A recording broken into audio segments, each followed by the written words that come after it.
Hello, Cool9 here with another Topic of the Week video. I've criticized Attack on Titan before, a lot, but this week I want to talk about something that I did like, or more specifically, someone. Historia Reiss. This week's topic was submitted by Tumblr user mephhius, and her topic is your thoughts on the character development of Christa Lenz / Historia Reiss, and why you think she's one of the more interesting characters in Shingeki no Kyojin.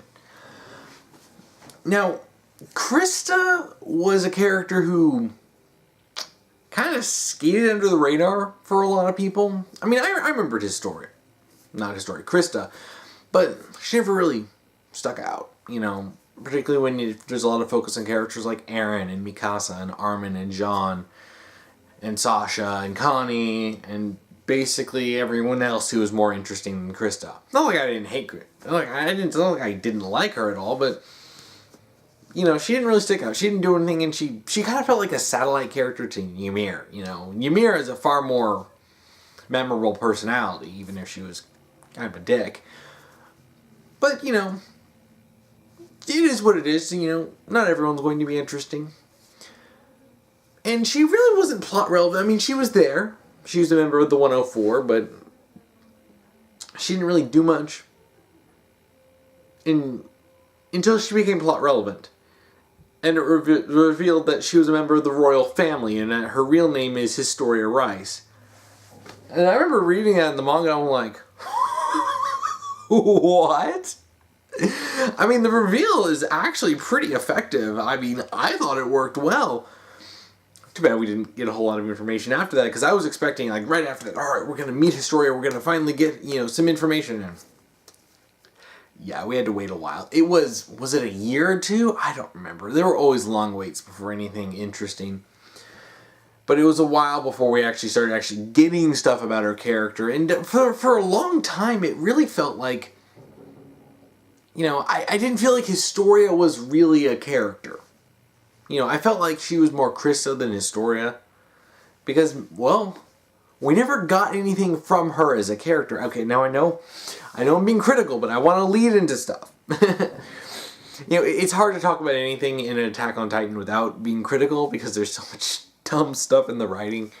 There's a lot of boring stuff, but fast forwarding through, there were times when, characters like Ymir would talk about Historia as if they knew who she was on the inside when, some of this stuff just didn't feel like it matched up to what we had seen her do, and Historia never really felt like an actual character, and I always kind of called her Krista for a while, even after I found out her name, just because she felt more like Krista than Historia.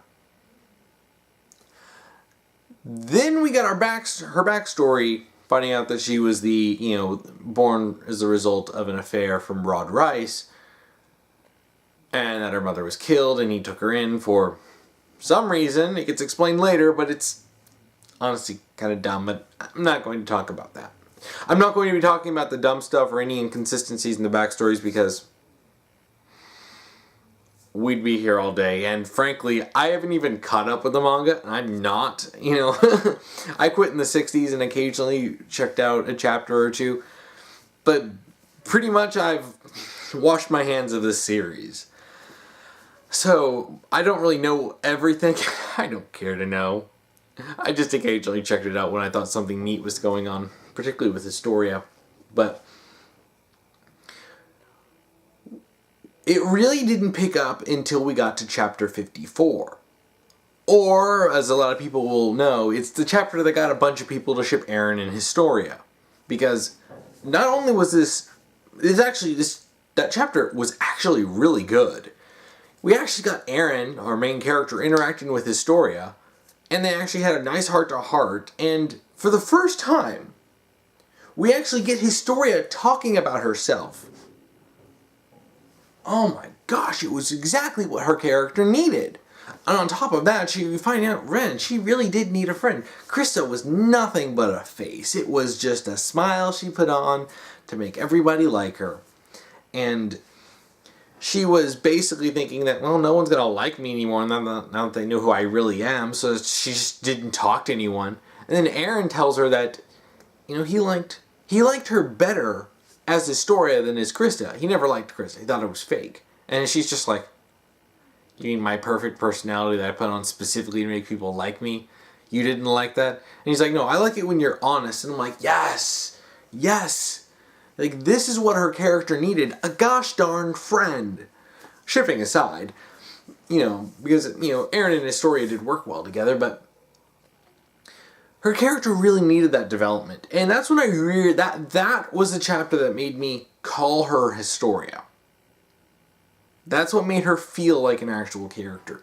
Now, the concept of her character, this is all sort of leading up into this, because after this you get into the whole thing of her in them, trying to overthrow the rod and instating Historia as queen. Okay, there was a long road. There were a bunch of aborted plot lines. There were a bunch of loose, inconsistent, half-baked. I talked about a bit of this in my other topic video, talking about the Trost arc and why that was the only good one. But you have all these these storylines, and then it was in the middle of it, it would just swerve into something totally different. But ultimately, Historia did become queen. But I really want to talk more about the concept and why I found her interesting. All of this was a lead up to this point, because after this is when the writing is dumb. So I want to talk about why she's interesting as a character, if not how she's written. With Historia, she starts off as a character that you don't care about. In terms of the narrative, you don't care about her. You care about Armin, you care about Mikasa, you care about Eren, you care about Levi and Hanji and Erwin. These are the important characters. And even then, in Krista, of all the top 10 ranks, Krista was on the bottom. She was number 10, though, of course, that's top 10. She's still really good. But she was never really considered all that important. So pulling this big reveal that she's actually a freaking princess, and a princess who has all these huge insecurity issues because of abuse in her youth, and the way that her father treated her by murdering her mother in front of her, and then taking her in and forcing her to live a specific way. And, she had to, when she ran off to the military and changed her name, and she adopted this persona of this perfect angel, this goddess that everyone was in love with. All the guys were just head over heels for Krista, and she would show up all sparkly shoujo-like. And it was all fake. She's a jaded, cynical, just kind of crude person. And that's interesting. I like that, man. Of all the characters that actually have depth, she's one of the few characters that I actually found in the entire series that had an interesting story to them. Everyone else, even our main characters, don't really have too interesting of a story. I mean, okay, Mikasa, it's kind of interesting in a all my family is dead except for Eren kind of a way, and Armin, yeah, all of his family's dead. And then Eren, yeah, his family's dead. All their families are dead, except for each other. But Historia feels like, Isayama, as bad as his writing is, it feels like he put some level of effort into making her character, or even if this wasn't a plan, I kind of doubt that this was part of a plan, because I don't think anything was really planned with this series. But regardless, even if this is a complete and total retcon to the initial intentions of her character, it was a good one because it made her interesting. And Historia ended up becoming I liked Historia's character. Sure, there were some dumb parts, particularly when she all of a sudden sided with her father that she hated for unexplained reasons. She just up and does it. Even though she hates him and openly hates him, and all of a sudden she's like, well, my hate's gone. Well, until she goes and kicks his butt later, which was I actually read that chapter. And I was just sitting there, I'm like, okay, this is done. All right, tell me when something interesting happens. When I heard that she sided with Eren at the very end of that little story arc, and then just freaking judo threw her dad over her shoulder like tiny little 4'9" Historia, just lifting a fully grown man. It was great. But, and then her telling Eren that she doesn't care about humanity. She'll side against humanity, but she'll never, she'll stand by him because he's her friend. Aww. that was great. And she ends up killing her father.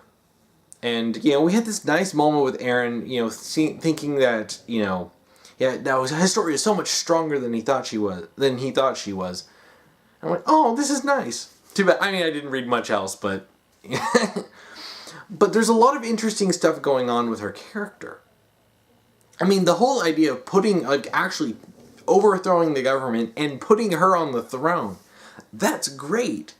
I wish the plot lines were more consistent and coherent, but that storyline's actually really interesting. And it's funny because Historia actually becomes the central part of the plot. And that's so funny. That's so funny to me. That they can take a character who is so insignificant, make her the center of the entire storyline, and it didn't actually feel forced. It felt kind of natural. And frankly, I kind of think they needed a character like that for the story, because the story was especially since they seemed to sort of eschew any sort of actual primary goal, especially getting to the basement. Why did it take them so long? Why were we waiting years for that to be a thing? It's a different topic of conversation, but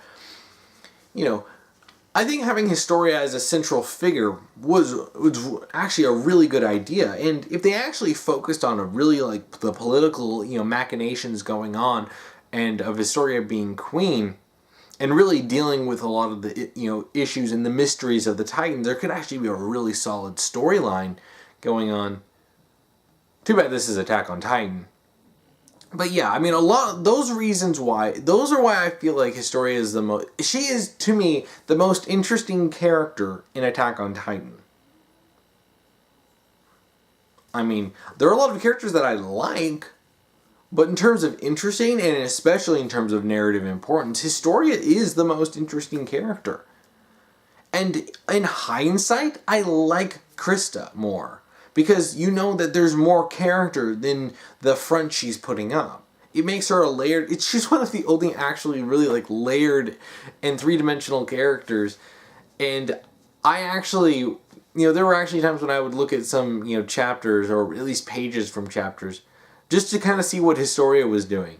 Because I actually cared more about Historia than I did about the manga as a whole.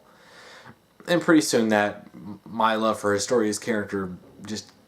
I couldn't hold on to it. I wasn't even caring about the story by that point, by a couple years, but I just kind of wanted to see what was going on for a little while.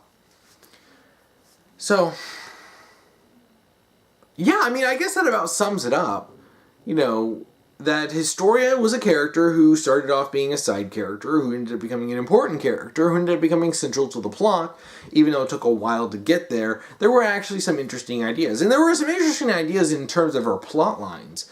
The whole thing where they were, fighting against the elite guard, the elites of, the royalty.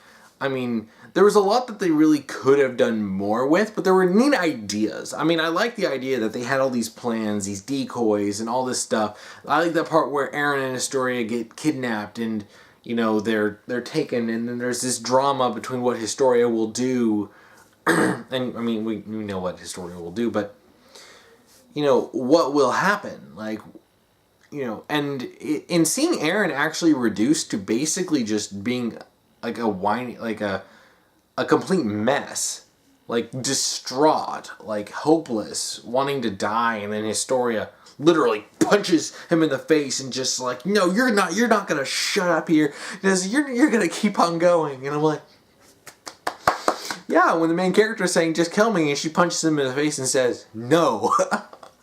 It was a communist style pep talk, and it's so funny because she's really allowed to have more personality than a lot of the other characters, even if the writing overall is bad. I just liked her character so much more.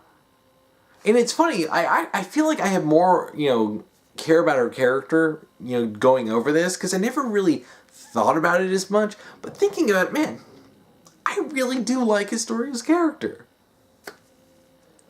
And I think that's about it I can say without rambling on more and repeating myself. So, If you want to submit a topic to me, you can comment below if you're on YouTube, or if you're on Tumblr, you can send me an ask and do topic : and then whatever topic you want me to talk about. Just make sure that to follow the rules I'll be posting down below. If you want to watch last week's topic video, you can check that out here. If you want to watch next week's topic video, you can check that out here when I get that done. And thank you for watching.